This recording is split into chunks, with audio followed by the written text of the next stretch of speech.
O tema é os reinos da natureza: mineral, vegetal, animal e hominal. O objetivo específico é caracterizar os reinos da natureza segundo a interpretação espírita. O conteúdo básico desse estudo, ele está no Livro dos Espíritos, na questão 585 e o comentário também da mesma. Do ponto de vista material, apenas há seres orgânicos e inorgânicos. Do ponto de vista moral, há evidentemente 4 graus. Esses 4 graus apresentam, com efeito, caracteres determinados, muito embora pareçam confundir-se nos seus limites extremos. A matéria inerte que constitui o reino mineral só tem em si uma força mecânica. As plantas, ainda que compostas de matéria inerte mineral, são dotadas de vitalidade.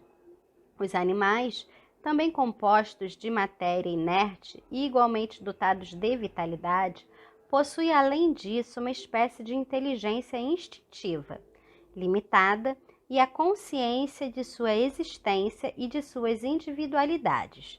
O homem, tendo tudo o que há nas plantas e nos animais, domina todas as outras classes, por uma inteligência especial, indefinida, que lhe dá a consciência do seu futuro, a percepção das coisas extramateriais e o conhecimento de Deus.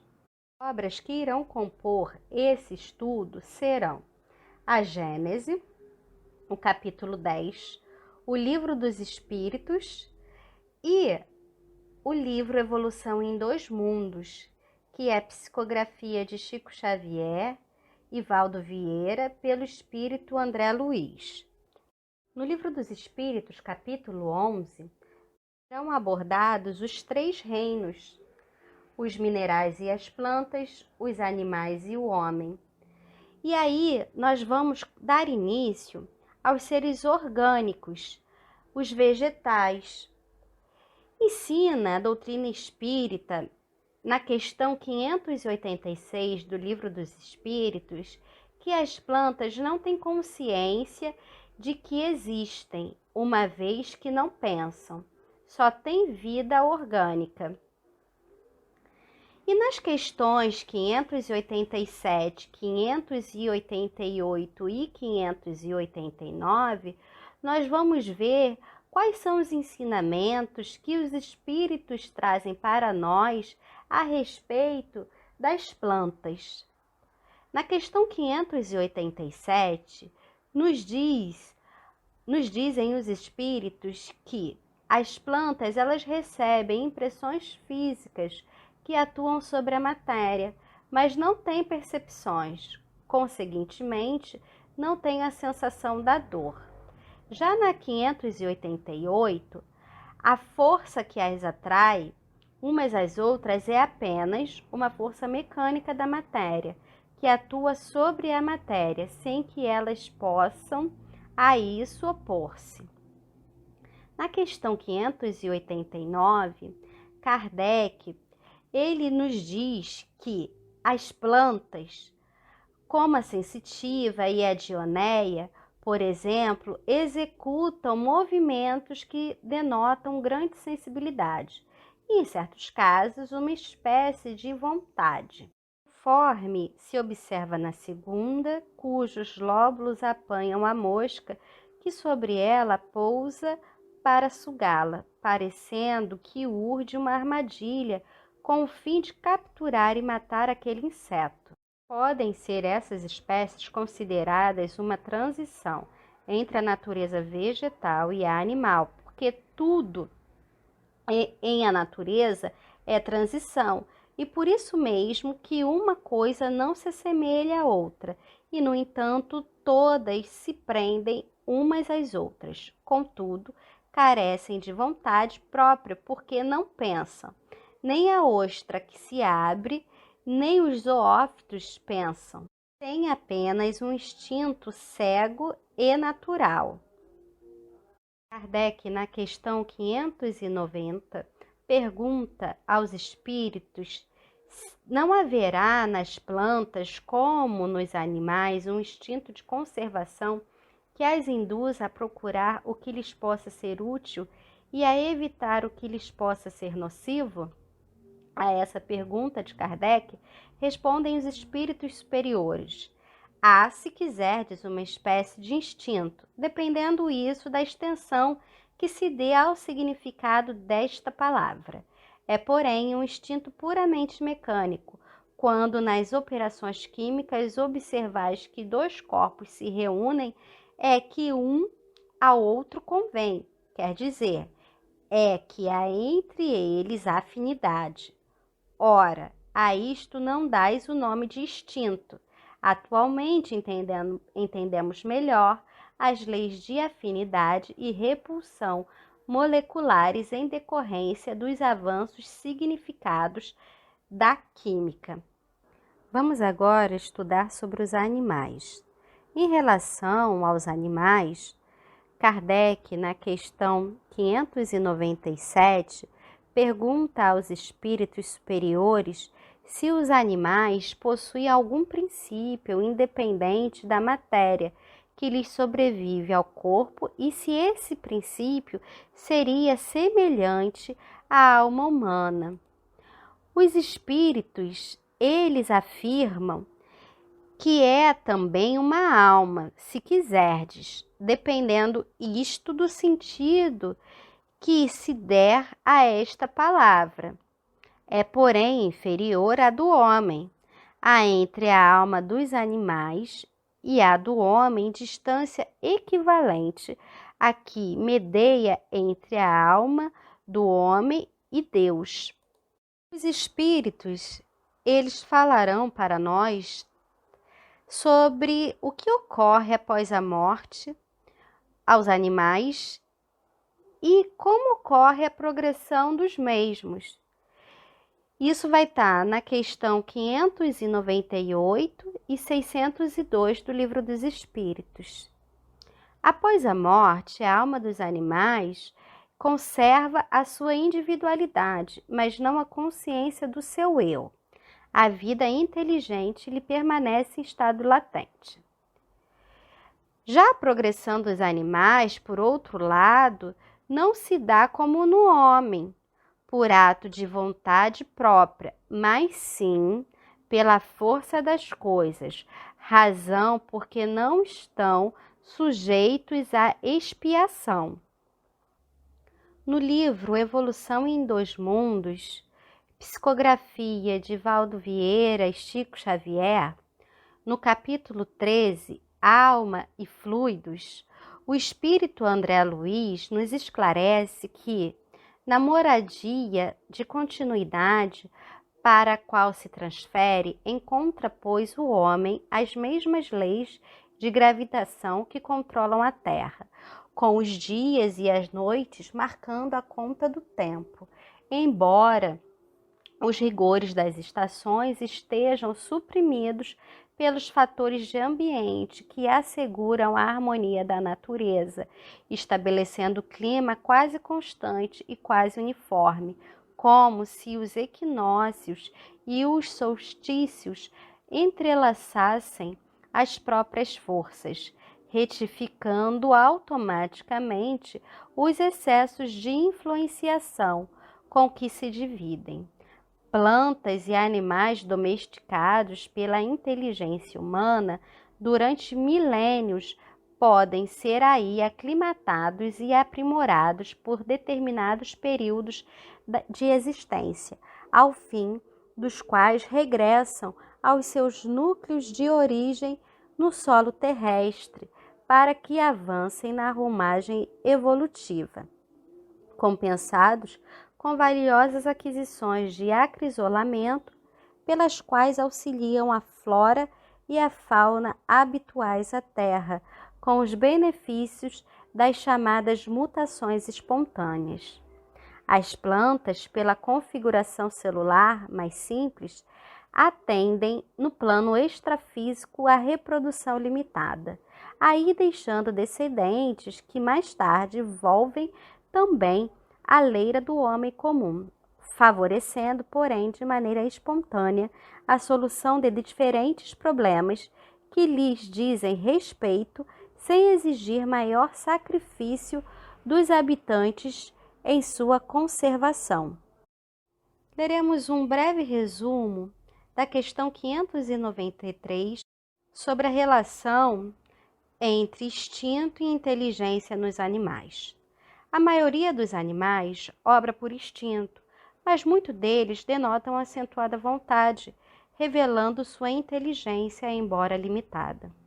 Sobre essa relação entre instinto e inteligência, Kardec comenta: não se poderia negar que, além de possuírem o instinto, alguns animais praticam atos combinados que denunciam vontade de operar em determinado sentido e de acordo com as circunstâncias.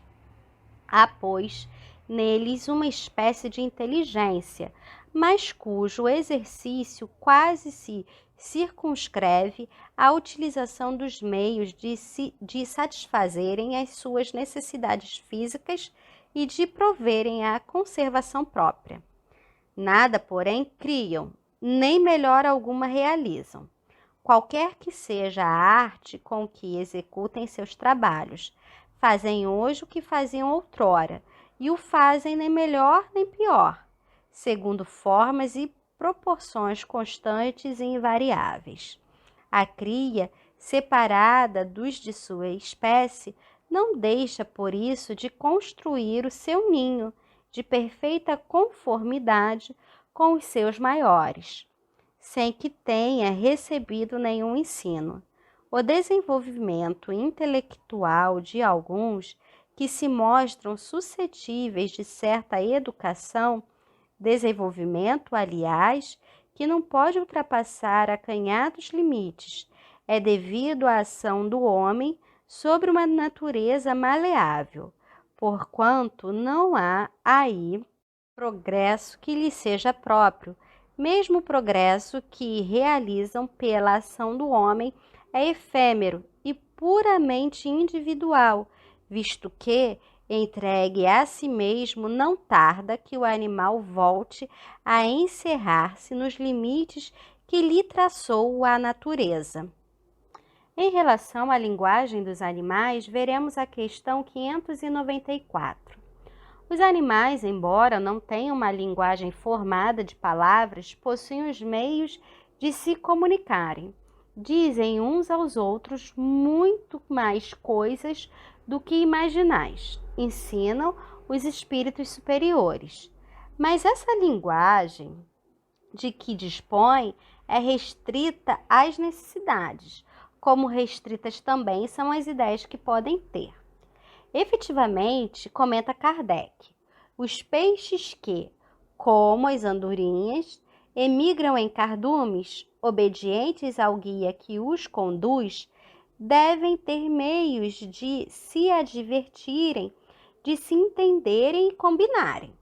É possível que disponham de uma vista mais penetrante, e esta lhes permita perceber os sinais que mutuamente façam.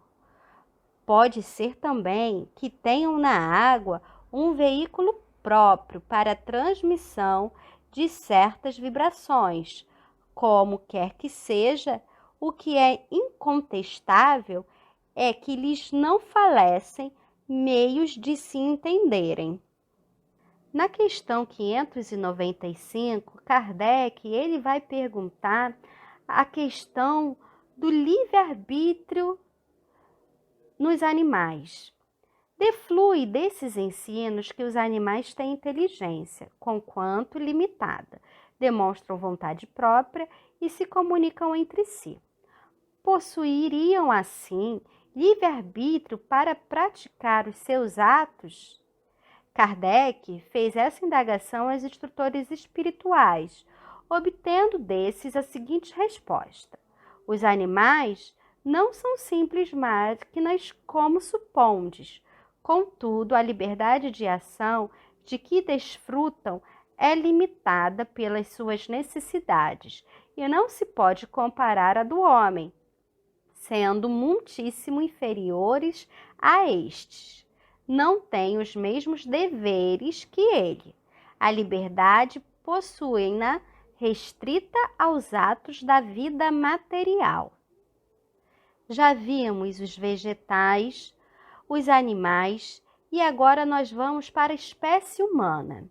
E a respeito da espécie humana, esclarece a doutrina espírita na questão 47 que os germes também se encontravam entre os elementos orgânicos existentes na Terra e que o homem veio a seu tempo. Na questão 49, os espíritos dizem que os homens, uma vez espalhados pela terra, observaram em si mesmos os elementos necessários à sua própria formação, para os transmitir segundo as leis da reprodução. O mesmo se deu com as diferentes espécies de seres vivos. Na questão 592, é difícil estabelecer-se um limite entre os animais e o homem, no tocante à estrutura orgânica, porque alguns animais demonstram nesse aspecto uma visível superioridade sobre o homem. Todavia, o homem é um ser à parte, que desce muito baixo algumas vezes e que pode também elevar-se muito alto. Pelo físico, é como os animais, e menos bem dotado do que muito destes. A natureza lhes deu tudo o que o homem é obrigado a inventar com a inteligência, para a satisfação de suas necessidades e para sua conservação. Seu corpo se destrói como o dos animais, é certo, mas ao seu espírito está assinado um destino que só ele pode compreender, porque só ele é inteiramente livre. Reconhecei o homem pela faculdade de pensar em Deus. Na Gênese, no capítulo 10, no item 26, com efeito do ponto de vista corpóreo e puramente anatômico, o homem pertence à classe dos mamíferos, dos quais unicamente difere por alguns matizes na forma exterior.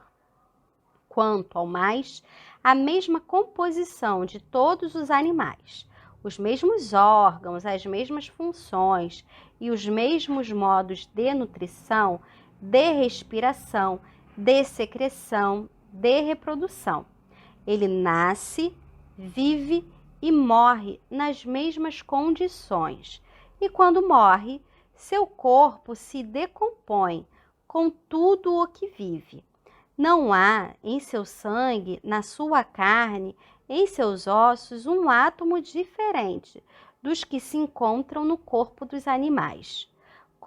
Como estes, ao morrer, restitui à terra o oxigênio, o hidrogênio, o azoto, nitrogênio e o carbono que se haviam combinado para formá-lo. E esses elementos, por meio de novas combinações, vão formar outros corpos minerais, vegetais e animais. É tão grande a analogia que se estudam as suas funções orgânicas em certos animais, quando as experiências não podem ser feitas nele próprio. As questões 51 e 52 do Livro dos Espíritos, elas vão falar um pouquinho mais sobre a espécie humana. A religião cristã, por influência do judaísmo, prega que a origem da espécie humana está em Adão.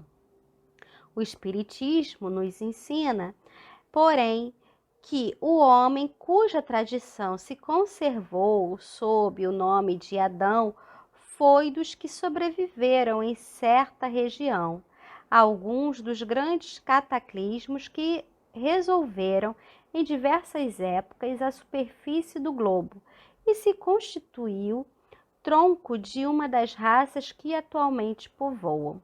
As leis da natureza se opõem há que os progressos da humanidade se tenham realizado em alguns séculos, como houvera sucedido se o homem não existisse na Terra, senão a partir da época indicada para a existência de Adão.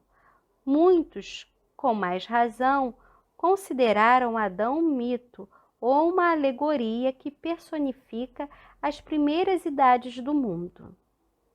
As diferenças físicas e morais que distinguem as raças humanas na Terra estão relacionadas à ação do clima, da vida e dos costumes.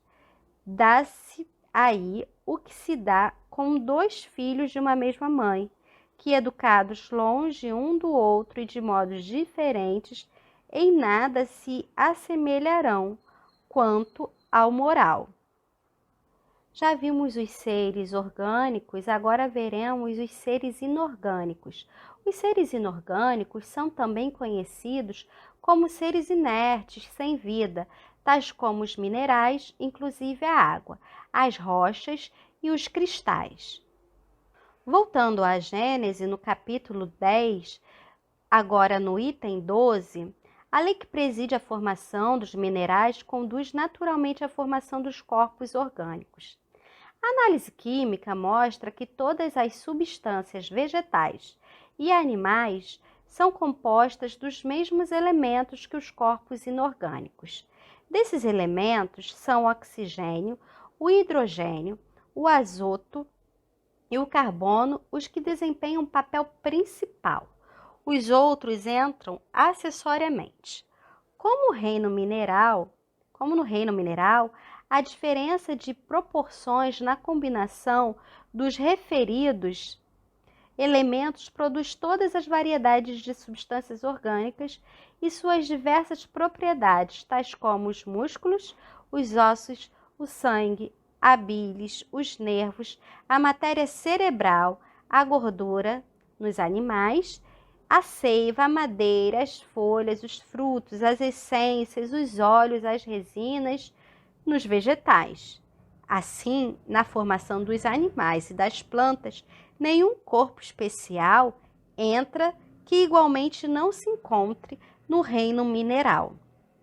Vamos tecer agora alguns comentários em relação a esse estudo e também rever alguns assuntos que nós tratamos em outros estudos também. Do ponto de vista material, há apenas seres orgânicos e inorgânicos. Do ponto de vista moral, há 4 graus: mineral, vegetal, animal e hominal. O reino mineral só tem em si uma força mecânica. O reino vegetal são dotados de vitalidade. O reino animal, dotados de vitalidade e possuem uma espécie de inteligência instintiva limitada, consciência de sua existência e individualidade. O reino hominal, inteligência especial, tem consciência do seu futuro, percepção das coisas extramateriais e o conhecimento de Deus. Esses comentários estão relacionados à questão 585 do Livro dos Espíritos. Agora, nós iremos ver 2 trechos da Gênese do capítulo 10, um do item 16 e um do item 17, a respeito do princípio vital, tema que já foi tratado anteriormente em estudos. Na matéria orgânica, temos o princípio vital, sem falar do princípio inteligente, que é a questão à parte.